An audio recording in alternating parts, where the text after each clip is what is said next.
maksud kita. Biar jadi, duduknya yang lama nggak capek gitu. Nggak capek nggak? Ya, biar yang duduknya nggak capek. Kalau pertanyaannya adalah apakah termasuk adab ketika duduk dengan para ulama, maka kalau yang Al-Faqih lihat daripada Habib Umar sering pakai habwah, tetapi beliau melihat daripada situasi dan kondisi kepada sikon, maka beliau tidak menggunakan habwah saat bersama para habib yang lain, ya. Jadi biasanya beliau pakai habwah ketika beliau ngajar para santrinya, ketika beliau lagi duduk santai, lagi ada acara yang santai, beliau pakai habwah. Tapi kalau ada acara penting, acara resmi, acara maulid atau acara apa, dan juga dihadiri oleh para habaib yang lebih tua, maka ada beliau tidak menggunakan habwah. Jadi yang perlu mungkin Al-Faqih sampaikan di sini adalah bagaimana kita tidak serta-merta melihat Habib Umar menggunakan habwah lalu kita menggunakan habwah, sedangkan kita duduk di rohah, duduk di pengajian, di situ ada guru kita, di situ ada habib kita, di situ ada para kiai kita, di situ ada para pengajar kita. Nah, jadi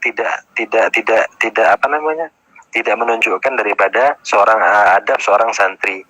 Jadi kalau kita duduk dengan guru kita, ya duduk dengan hay'ah, ya, dengan sikap seperti orang yang duduk butuh kepada orang yang mengajarkan kita. Seorang murid butuh kepada gurunya, duduk seperti duduknya seorang abad di hadapan sayyidnya. Jadi seperti itu, ya. Jadi kita lihat bagaimana satu contoh. Betul, silakan Habib. Yang Habib Umar cerita yang nggak pernah bersila itu siapa? Lupa. Bang Mahdi dulu pernah cerita. Syekh Bakar bin Salim. Syekh Bakar bin Salim itu selama 15 tahun. Syekh Bakar bin Salim siapa ini? Kakek beliau. Jadi datuk beliau yang daripada beliau keluar marga bin Syekh Abu Bakar, marga Al-Muhdhar dan lain sebagainya. Namanya kakek beliau adalah Syekh Bakar bin Salim. Itu dikatakan selama 15 tahun beliau tidak pernah duduk dalam keadaan bersila, tetapi dalam keadaan tahiyat. Ya, 15 tahun, baik dalam sholat ataupun di luar sholat. Sehingga dikatakan, wahai Syekh, kenapa duduk Anda seperti ini, apa nggak capek? Kata beliau, beginilah duduk seorang hamba di hadapan tuannya. Seperti itu. Kemudian Habib, ini ada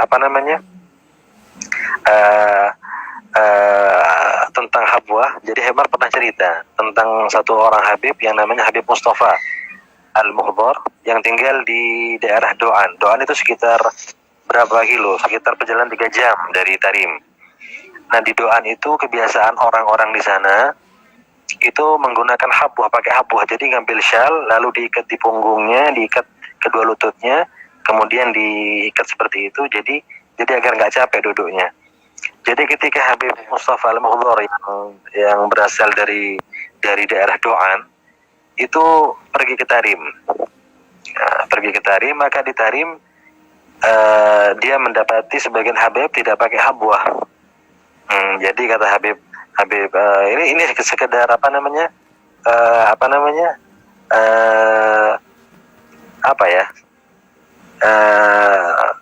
hiburan, dalam artian statement Habib Mustafa ini untuk menghibur para Habib di Tarim.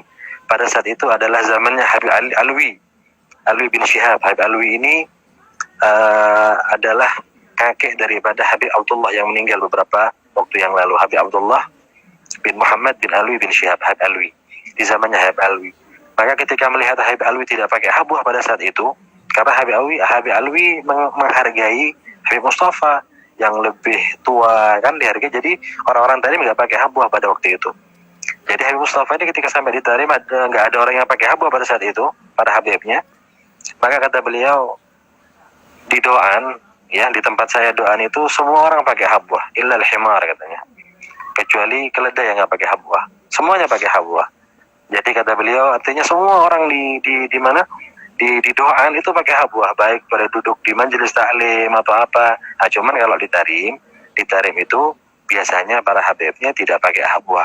Kalau duduk dengan orang yang lebih tua atau duduk dengan para habaib, mereka tidak pakai habwah. Jadi kepada para mubtadiin, kepada al-faqir ya, khususnya kepada para santri-santri yang pemula-pemula untuk tidak menggunakan habwah di saat ada kajian ya, di saat duduk dengan gurunya, dengan kiainya, untuk tidak menggunakan habwah. Tapi kalau mau belajar sendiri, duduk sama temennya atau mutolaah sendiri, silahkan pakai habwah, nggak apa-apa.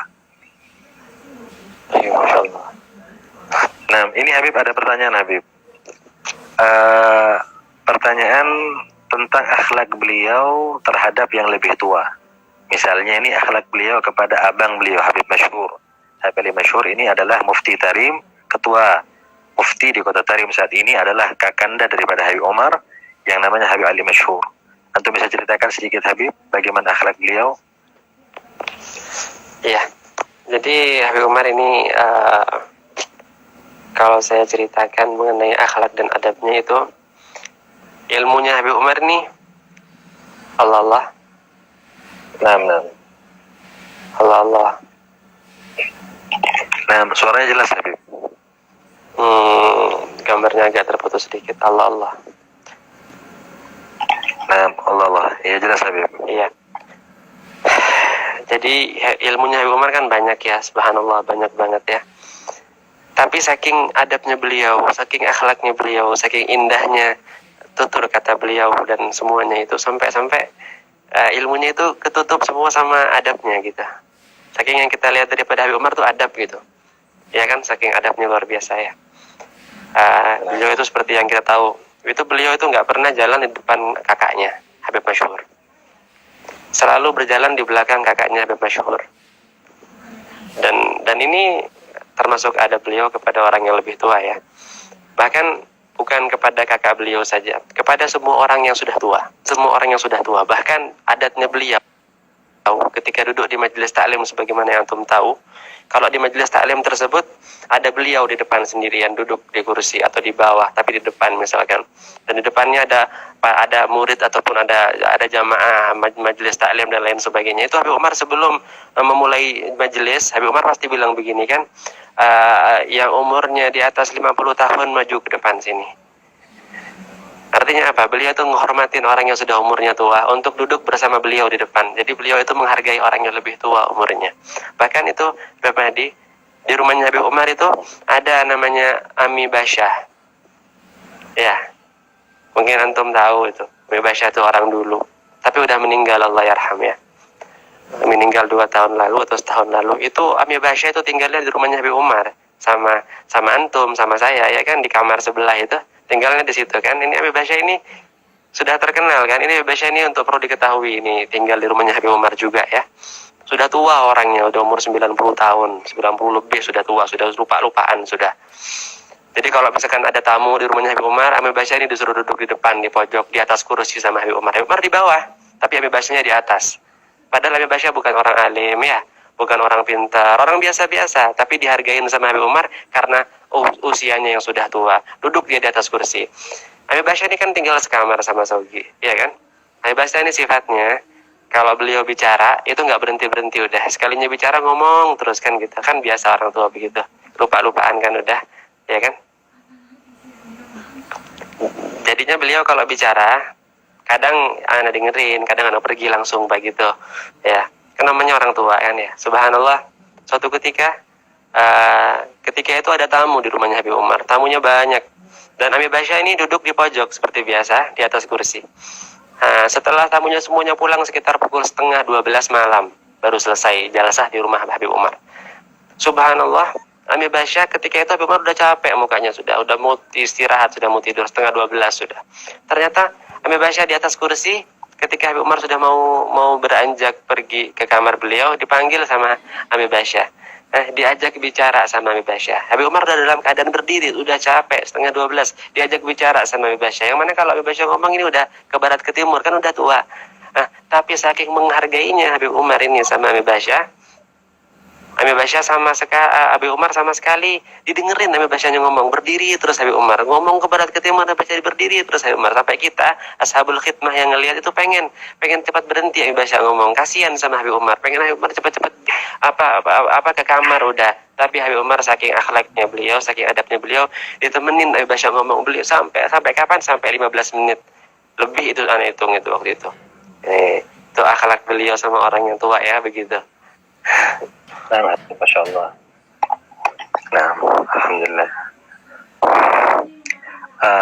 Ini lagi Habib.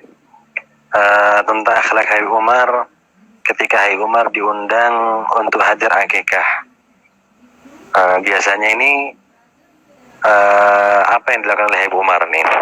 Jadi biasanya Habib Umar ini kalau diundang sama orang untuk menghadiri akikah, kira-kira apa yang beliau lakukan? Artinya apa yang beliau siapkan? Ya, jadi biasanya nih kalau kita ini kan misalnya kalau diundang kita nggak bawa apa-apa kan?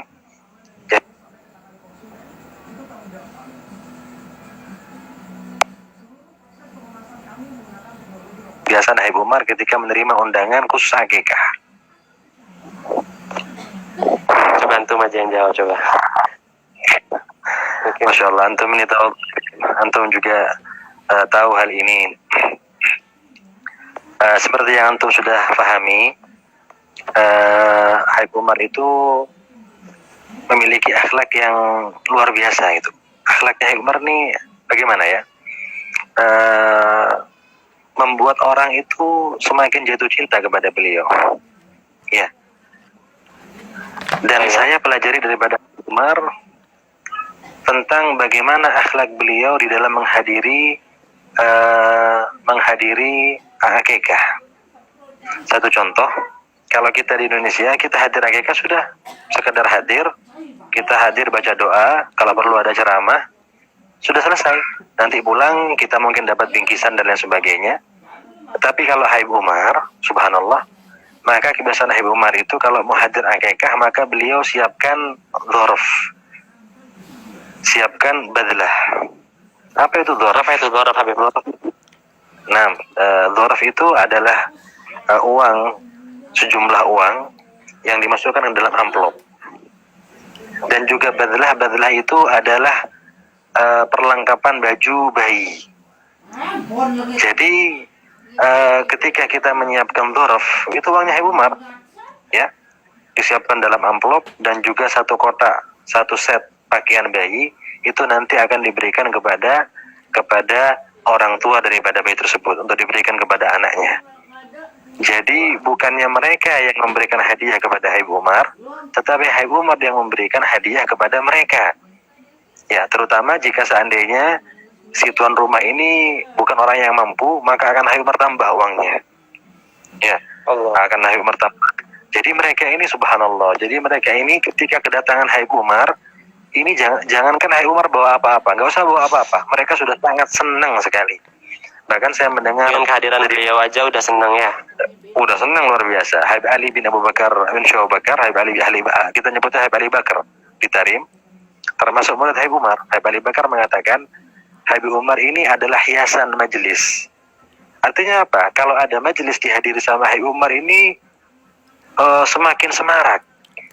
Ya, jadi semakin jadi kayak gini. Kayak kue tar tuh di atasnya ada cerinya. Itu cerinya Habib Umar ya.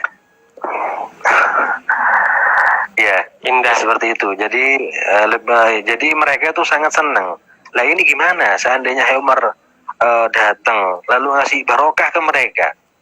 Bukan mereka ngasih barokah kepada Habib Umar, artinya Habib Umar bawa barokah, artinya bawa sejumlah uang, bawa baju. Jadi bayangkan gimana kesempurnaan bahagianya mereka mendapatkan bingkisan daripada Habib Umar. Jadi mereka anggap ini barokah daripada Habib Umar kan. Jadi mereka senang dapat hadiah daripada Habib Umar, dan mereka senang juga karena dihadiri oleh Habib Umar. Masya Allah, Masya Allah. Mau lanjut tapi ini ada pertanyaan lagi ya. Kita lanjut ya. Iya, nah. Ya. Ini pertanyaannya, Bib, gimana sifatnya Habib Umar kepada orang yang mu'alaf baru masuk Islam? Kemarin ini pertanyaan datang ke Al-Fagir ya. Al-Fagir udah janji mau dibahas sekarang. Mungkin antum bisa kasih penjelasan. Masya Allah. Naam, antum juga lebih tahu juga Habib. Habib Umar itu sangat perhatian sekali, sangat perhatian sekali dengan mereka para mu'allaf. Bahkan Habib Umar memiliki satu metode khusus bagaimana menarik agar orang itu semakin cinta kepada Islam. Ya, jadi seperti yang diceritakan oleh Al-Habib Abdurrahman Masyhur, ponakan Habib Umar, yaitu tentang seorang bule ya dari Jerman. Bule dari Jerman ini mengaku tertarik kepada Islam, tetapi yang membuat dia tidak ingin masuk Islam adalah sholat. Nah, bayangan kita, ngapain ya kamu bule masuk Islam tapi kamu nggak sholat, percuma Islam kamu. Karena apa? Sholat tiangnya agama. Nah, itu pemikiran kita, mindset pemikiran kita seperti itu. Tapi tidak dengan Habib Umar. Ya, jadi ketika si bule ini ingin masuk Islam, tapi yang membuat dia enggan masuk Islam karena sholat, artinya apa? Artinya dia masuk Islam mau, tapi jangan sholat. Kalau kita katakan, oh ngapain nggak usah Islam sekalian sudah. Orang sholat adalah tiang agama, bagaimana? Tapi Umar tidak. Kata Umar nggak apa-apa. Ya, nggak apa-apa. Nah, ternyata ketika orang itu sudah bersyahadat masuk Islam dan melihat tentang keindahan Islam, melihat akhlak Habib Umar, melihat nikmatnya ibadah, nikmatnya sholat, ternyata orang itu pernah satu ketika lebih dulu datang daripada Habib Umar untuk datang sholat.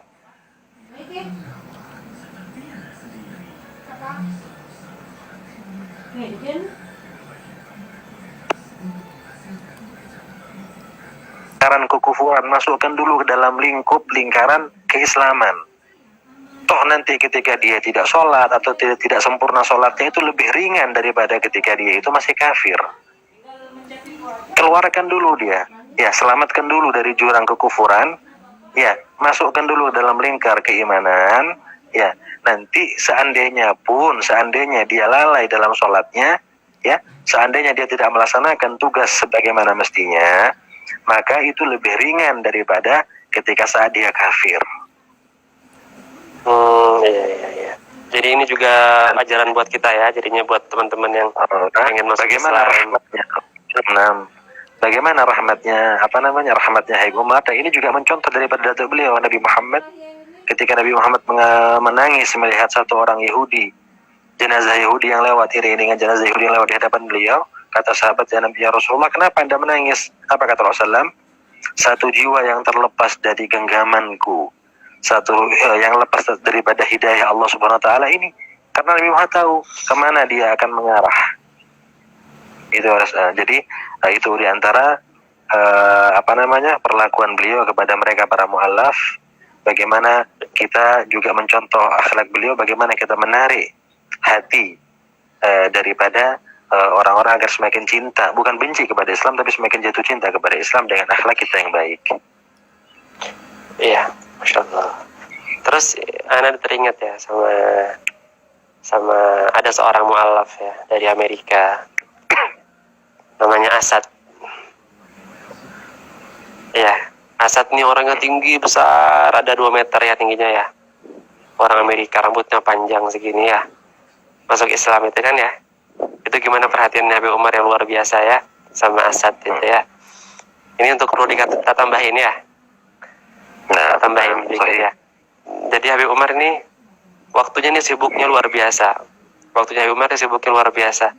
Dari pagi, lanjut siang, lanjut sore, lanjut malam, pulangnya tengah malam, kan seperti itu ya. Nggak punya waktu bahkan untuk dirinya sendiri itu sedikit banget ya. Ya, bahkan akan tetapi di tengah kesibukan beliau yang luar biasa itu, ada sebuah perhatian khusus yang beliau berikan kepada seseorang, yang mana orang tersebut adalah seorang mu'allaf, yang bahkan dahulunya mungkin adalah seorang pemuka agama Nasrani, subhanallah, masuk Islam. Mantan pendeta ya, mantan pendeta. Iya, itu Habib Umar saking perhatiannya sama dia ini punya semangat yang luar biasa untuk paham Islam, ya. Udah masuk Islam lama, 5 tahun, 7 tahun kayak gitu ya, kurang lebih ya. Itu sampai sama Habib Umar sempetin Habib Umar nggak tidur siang untuk apa? Untuk menyambut dia. Dia datangnya tiap siang hari, ya siang hari datangnya sekitar zuhur gitu, waktu-waktu istirahat.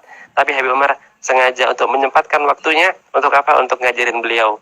Nah, baca kitab, baca Al-Qur'an, ngajarin dia agama kayak gitu. Disempetin waktunya sama Habib Umar. Buat siapa? Buat si Asad ini.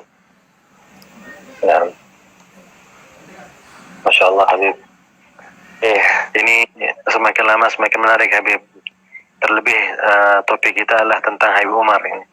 Artinya semakin kita bahas beliau, maka akan menambah semakin kerinduan kita kepada beliau Habib Umar. Ya, Masya Allah. Ini ada pertanyaan lagi ya Mas ya. Tak terlanjut ya. Habib, kebiasaan Habib Umar yang sudah jarang dilakuin orang-orang plus 62 apa ya? Habib, kebiasaan yang jarang udah dilakuin sama kita orang-orang Indonesia apa? Kebiasaan Habib Umar yang mungkin udah kita tinggalin gitu. Mungkin Ya, yang teman-teman sejarah nggak tahu kebiasaan Habib Umar, jadinya ya gimana Habib?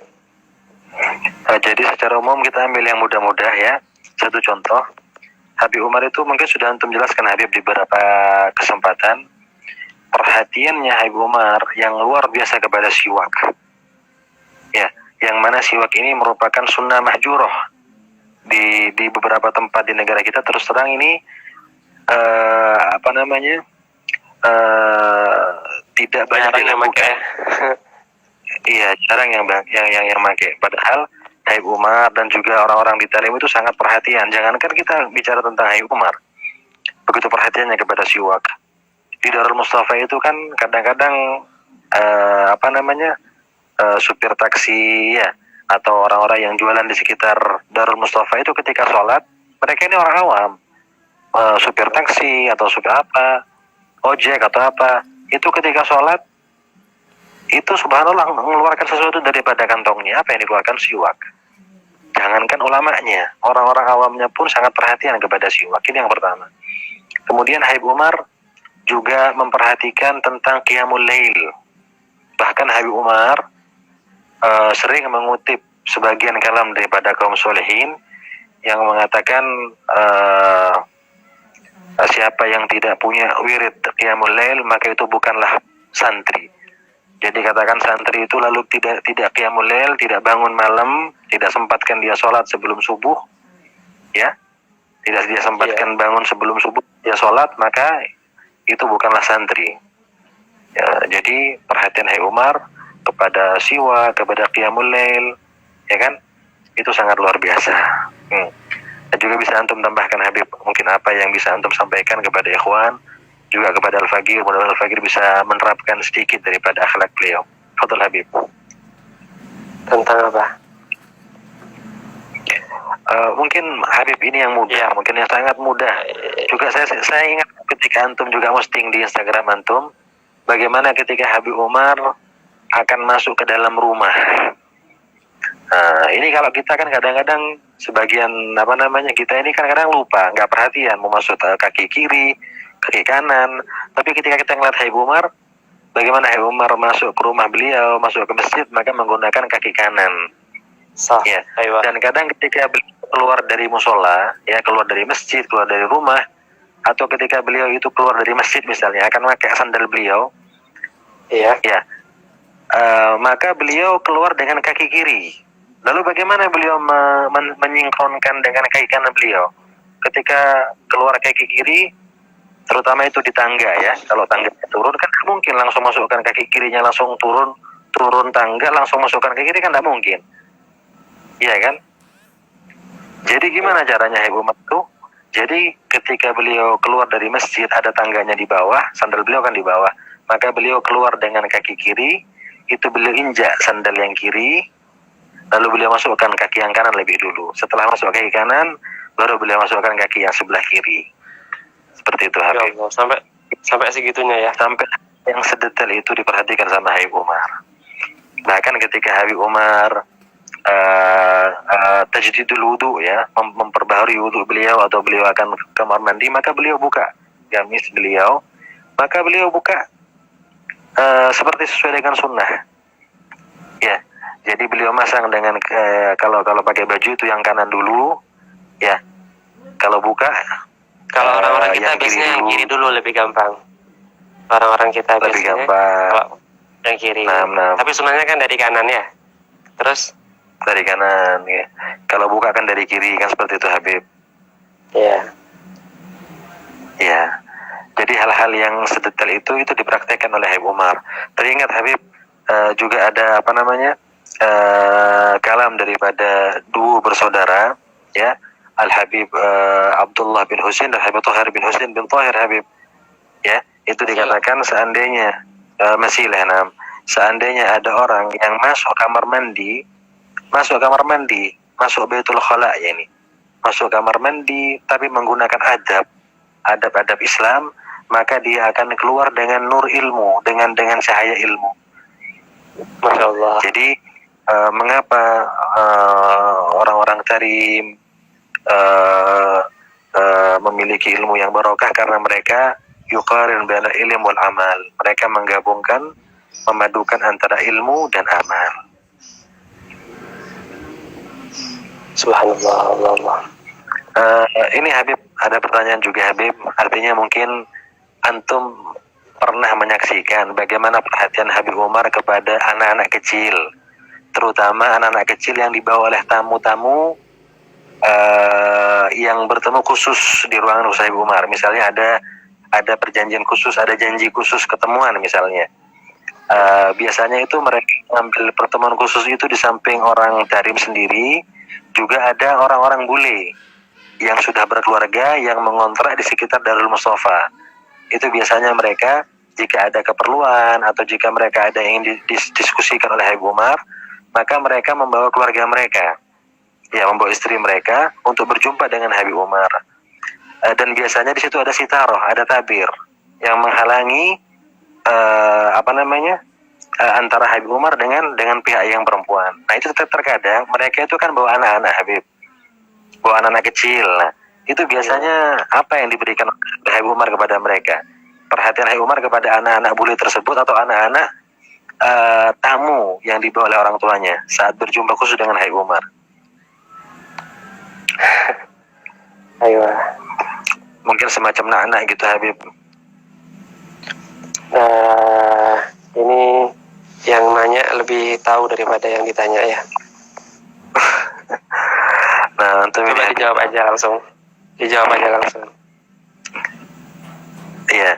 Jadi antum pun juga pernah ini Habib. Artinya ketika kita dulu menyiapkan istilahnya kalau di tarim itu nak-nak, apa ya? Seperti permen gitu ya. Cemilan coklat atau apa. Jadi ini bingkisan kecil. Bingkisan kecil ya. Jadi biasanya itu Habib Umar kalau perlu sama kita kan di luar ruangan, ya kan, di luar ruangan itu ada telepon. Jadi kalau Habib Umar ingin sesuatu, maka Umar cukup telepon dari dalam, maka kita mengangkat di luar pintu itu, di luar pintu pertemuan.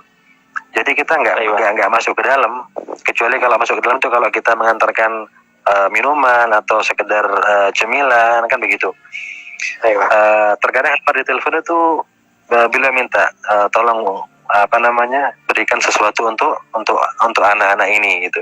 Jadi biasanya itu kita siapkan ya satu plastik itu yang berisi coklat atau berisi kacang-kacangan atau berisi apa ya kan, lalu kita berikan kepada Habib Umar, lalu Habib Umar membagikan kepada anak-anak tersebut. Jadi ini untuk membuat mereka itu gembira, menyenangkan hati anak-anak. Masya Allah. Ayo sah. Masya Allah. Ada tambahan, mumpung ingat ini. Nah, gimana? Ada yang menyikapi soal yang tadi tentang kebiasaan orang-orang Indonesia, kebiasaan Nabi Umar yang udah banyak ditinggalin sama kita, sama teman-teman kita di sini. Ya, satu yang yang paling anda ingat itu Habib Umar kalau minum itu gak pernah berdiri. Pasti duduk ya. Habib Umar kalau minum itu selalu dalam keadaan duduk. Mau bagaimanapun keadaannya, mau sesulit apapun keadaannya, Habib Umar ketika diberikan minum atau ketika akan minum itu selalu dalam keadaan duduk. dan ketika duduk beliau minum dengan 3 kali minum, 1 kali, kemudian 2 kali, kemudian 3 kali. Dan ini merupakan sunnahnya Rasulullah SAW. Yang bahkan sunnah ini bukan hanya Habib Umar aja yang jalanin, hampir kebanyakan orang-orang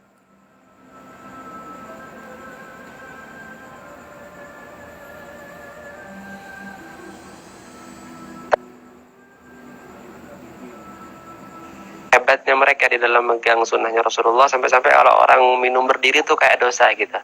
Sampai-sampai anaknya Habib Umar ya, anaknya Habib Umar, bukan anaknya lagi, cucunya Habib Umar. Ada cucunya Habib Umar kecil namanya Amuri. Amuri umurnya 4-5 tahun paling, 5 tahun mungkin, kecil banget. Jadi di rumahnya Habib Umar itu ada kayak kulkas gitu, kayak kulkas, bukan kulkas sih, apa ya, namanya orang Arab dibilangnya barodah. Barodah itu tempat minum es gitu, yang tinggal dipencet keluar air gitu, namanya barodah kan ya. Itu si Amuri ini yang kecil, cucunya Habib Umar. Subhanallah, dia main bola sama Al-Fagir, main bola di rumahnya Habib Umar. Ada kayak gitu, kayak apa, aula gitu, main bola. Keringetan, capek dia. Habis itu dia mau minum air, datang dia dalam keadaan capek, dalam keadaan buru.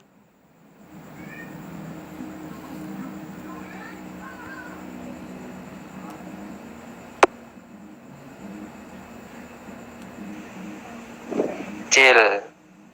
Anak kecil 5 tahun, 6 tahun umurnya Amuri, cuman udah paham. Dia nggak paham mungkin sama sunnahnya Rasulullah, ya ini sunnahnya Rasulullah mungkin nggak paham. Tapi yang dia paham, ini yang dilakuin sama abahnya nih. Ini yang dilakuin sama kakeknya, Habib Umar bin Hafid.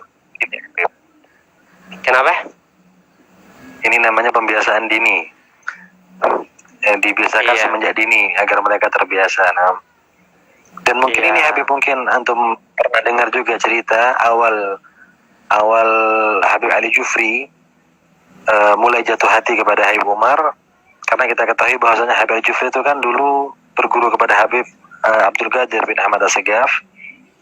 Namun saat itu di sebuah acara, tiba-tiba Habib Ali Jufri ini melihat sosok pemuda yang saat itu sedang ada acara besar, ya, tiba-tiba memegang gelas dan meminum dalam keadaan duduk. Ternyata itu Habib Umar.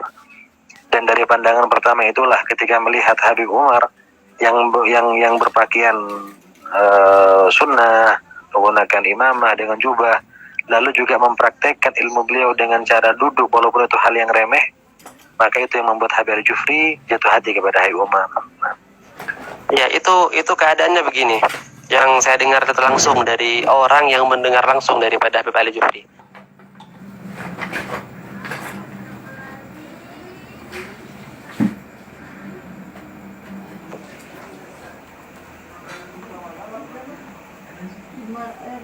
Naam, Allah. Suara antum Habib. Naam. Iya, dengar. Dengar, Naam. Ini diceritakan sama Habib Ali Jufri pertama kali itu di Darul Mustafa pas kawinnya anaknya Habib Umar Said Salim ya. Ya. Guru, ada salah seorang guru yang cerita kepada Anda tentang kejadian ini. Jadi itu Habib Ali Jufri ketika itu masih kecil, 17 tahun, 15 tahun, belasan tahun lah umurnya mungkin ya. Itu ngelihat pemuda dari Tarim, itu minum barodah. Di barodah itu pasti ada tali yang nyentel ke gelas. Jadi talinya pendek. Jadi mau nggak mau, kalau mau minum itu harus berdiri.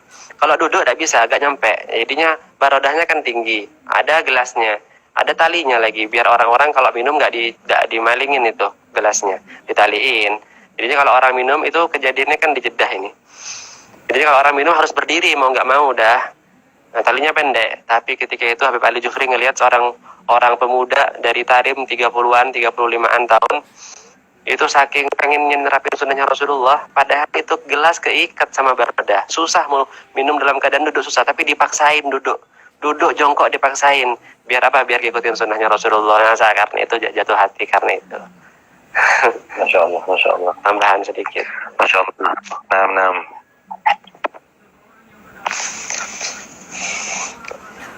Ini ada pertanyaan ya, dari ini tulisannya di depannya, ada soalnya langsung ini. Naam qalbi ma'ak. Ya. Allah. Naam Habib. Ini ada pertanyaan deh. Allah. Ya Habib, silakan Habib. Fadal, fadal. Ada pertanyaan dari sahabat kita, guru kita juga, Iya. Naam Bimak. Siapa namanya, Bang Andi? Allah. Siapa itu? Nah, Naam Bimak. Beliau bilang kalau boleh Juga terbabut. Abdul Qadir Mahmud. Ya, beliau bertanya ini, kalau boleh pengen tahu, ceritakan Habib Umar itu bagaimana aktivitas beliau dari subuh sampai subuh. karena antum selalu mendampingi beliau. Mungkin antum bisa dijawab pertanyaan dari Habib Abdul Qadir Mahmud. Nah, Masya Allah, perlu diketahui Abdul Qadir Mahmud ini adalah rekan kami yang juga tinggal di rumah Umar di bagian atas waktu itu, dan beliau sempat menjabat seperti ketua kamar waktu itu, kamar murid bagian atas itu yang pegang beliau nih, Abdul Qadir bin Zaid Abud. Masya Allah, beliau adalah orang yang sangat cinta kepada Tarim, bahkan saking cintanya beliau kepada Tarim, itu semua diadopsi. Halo, Allah. Aiyah. Ya terus. Allah. Jadi ini sedikit Habib, saya cerita tentang beliau ini yang nanya ini. Habib Abdul Qadir ini saking cintanya kepada Tarim, bahkan beliau mengadopsi background Darul Mustafa dan Musholla Ahlul Kisah itu diadopsi oleh beliau. Jadi seakan-akan kalau kita ngelihat beliau ngajar di pondok beliau, maka seakan-akan kita ngelihat Habib Umar, karena backgroundnya sangat mirip sekali.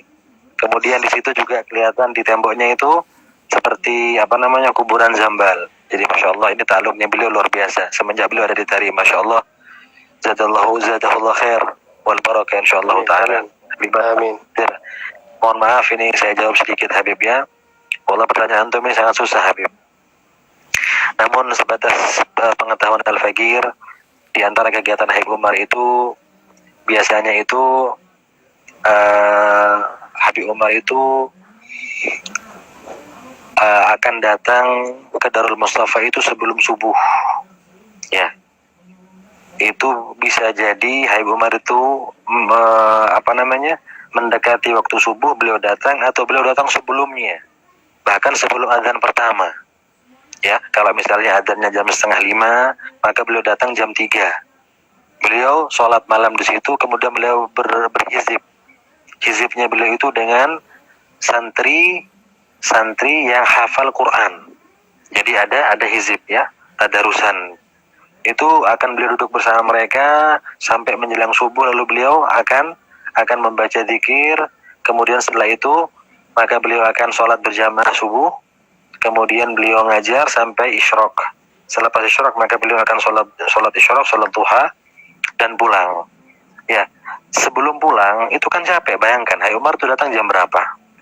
Padahal sebelumnya itu Habib Umar datang dari acara, dari pertemuan, dari seminar, dari undangan itu malam.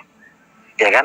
Tiba-tiba nanti jam 3 beliau datang, jam 3:30 beliau datang, dan beliau membaca wirid, membaca hizib Quran, membaca wirid, ngajar sampai isyraq, kan capek.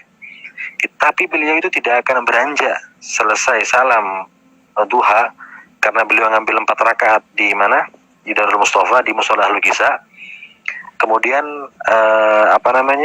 maka selesai salam sholat yang kedua itu, maka beliau akan menyempatkan duduk ya, untuk memberikan kesempatan berbicara. Subhanallah, ini kesempatan umum, siapapun boleh, baik itu santri atau orang luar atau siapapun, murid baru, orang Indonesia, orang Amerika, siapapun boleh mengambil kesempatan untuk bicara dengan Habib Umar tanpa memilih siapa. Ya, itu Habib Umar kasih waktu dari 20 menit sampai setengah jam, bahkan sampai 1 jam. Ya selesai, Habib Umar pulang ke rumah. Nah, anggapan kita, Habib Umar nih bangun sebelum subuh dan lain sebagainya, terus sampai nyambung sampai isyraq, ngobrol lagi sama orang-orang. Bayangan kita ini Habib Umar tidur. Ternyata tidak. Habib Umar itu memberikan waktunya sekarang ini kepada keluarga beliau. Nah, jadi keluarga beliau itu menyiapkan sarapan. Jadi mereka akan sarapan bareng bersama Habib Umar. Dan biasanya kesempatan mereka untuk makan bareng dengan Habib Umar ya waktu sarapan. Sebab waktu siang itu kebanyakan Habib Umar tuh makan dengan tamu di ruang tamu di Syakrijal namanya ya. Kalau rumah Habib Umar tuh kan ada Syakrijal bagian laki-laki di depan, bagian perempuan. Maka biasanya Habib Umar itu kan kalau makan siang sama laki-laki sama tamu atau enggak di undangan. Kalau malam apalagi? Kalau malam itu jarang Habib Umar di rumah. Jadi kesempatan Hubaba, kesempatan putri-putri dan putra-putra Habib Umar itu untuk makan dengan Habib Umar ya waktu sarapan itu. Dan ternyata sesi sarapan itu, maka setelahnya itu ada juga sesi dars, ada pelajaran. Jadi nggak langsung selesai sarapan Habib Umar itu tidur, nggak. Jadi mereka juga baca kitab, anak-anak Habib Umar. Kadang-kadang bantu Habib Umar baca kitab ya, sampai nanti sudah agak siang lalu beliau masuk kamar. Ya, masuk kamar. Kemudian waktunya mepet, waktunya nggak terlalu banyak. Kemudian nanti waktu zuhur Habib Umar harus keluar. Nah di zuhur itu Al-Fagir nemenin lagi Habib Umar. Waktu zuhur itu sholat zuhur berjamaah. Nanti kadang pulang ke rumah atau kadang ke undangan. Itu terus nyambung sampai asar. Asar pulang ke Rohah Darul Mustafa. Selesai Rohah, biasanya dulu sebelum meninggalnya Hubabah Nur, ibunda Habib Umar, maka pasti kalau ada kesempatan, apalagi ada di Tarim, Habib Umar akan menyempatkan untuk mengunjungi ibundanya selepas Rohah. Jadi Al-Fagir ikut Habib Umar ke rumahnya Habib Masyhur, karena Hubabah Nur, Hubabah Zahra tinggalnya sama Habib Masyhur dengan kakanda Habib Umar. Itu pasti Habib Umar akan ke rumahnya Hubabah Zahra. Adapun sekarang biasanya Habib Umar pulang ke rumah, tapi tidak masuk ke dalam rumah Syagarim. Syagini saat tidak masuk ke rumah inti Habib Umar, ke rumah keluarga enggak, tapi masuk ke ruang tamu untuk bertemuan dengan ini, untuk bertemu itu dengan kapan, itu. Nanti itu nyambung lagi sampai waktu asar ya. Itu waktu zuhurnya apa? Waktu zuhurnya biasanya kan undangan. Waktu zuhur hampir nggak pernah kosong kan? Atau ada akikah, ada pernikahan. Hampir nggak pernah kosong. Nggak pernah pasti zuhur itu pasti kita pasti sudah keluar. Itu kan sampai asar ya, sampai asar baru selesai. Atau asar apa Habib, bisa dijelaskan Habib? Biar lebih rinci gitu. Ya, habis asar itu kan habis rohah.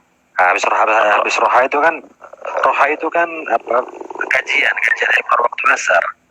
Selepas sholat asar maka Habib mengkaji beberapa kitab, itu namanya rohah. Selesai rohah, karena sekarang sudah nggak ada Hubabah Zahra, maka Habib pulang ke rumah. Biasanya Habib tuh di rumah itu sudah ada beberapa janji dengan beberapa orang, dengan beberapa jamaah. Itu sampai nanti menjelang maghrib. Sampai maghrib itu Habib Umar langsung ke Darul Mustafa lagi. Dan biasanya dulu Habib Umar waktu zamannya Al-Fagir itu selesai sholat berjamaah, maka beliau menyempatkan hizib dulu Al-Quran. Hizib sampai dulu sekarang. Selesai beliau baca sampai sekarang juga. Jadi selesai Habib Umar baca, beliau bangun dan mereka para santri melanjutkan hizibnya. Kemana Habib Umar? Ke kantor. Nah di kantor Habib Umar menyelesaikan sholat sunnah beliau, dan kadang-kadang beliau di situ ngaji, dan kadang-kadang beliau itu dengan beberapa orang yang memang sudah dijanjikan untuk berjumpa dengan beliau. Nah itu di waktu-waktu itu Al-Fagir itu biasanya pulang ke rumah. Jadi bayangkan kadang-kadang dari siang itu tidak pulang. Jadi Al-Fagir itu dulu punya waktu, kadang-kadang Habib Umar ke kantor itu kan cuma setengah jam. Ya, itu kadang-kadang Al-Fagir cuma sekedar belikan hajat di rumah, itu bisanya waktunya ya waktu itu cuma setengah jam, beli sebentar, pulang ke rumah, ketemu sama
Nah, istri ketemu sama anak, balik lagi.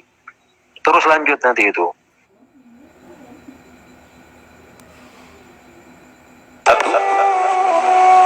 Dan semoga Pak Jokowi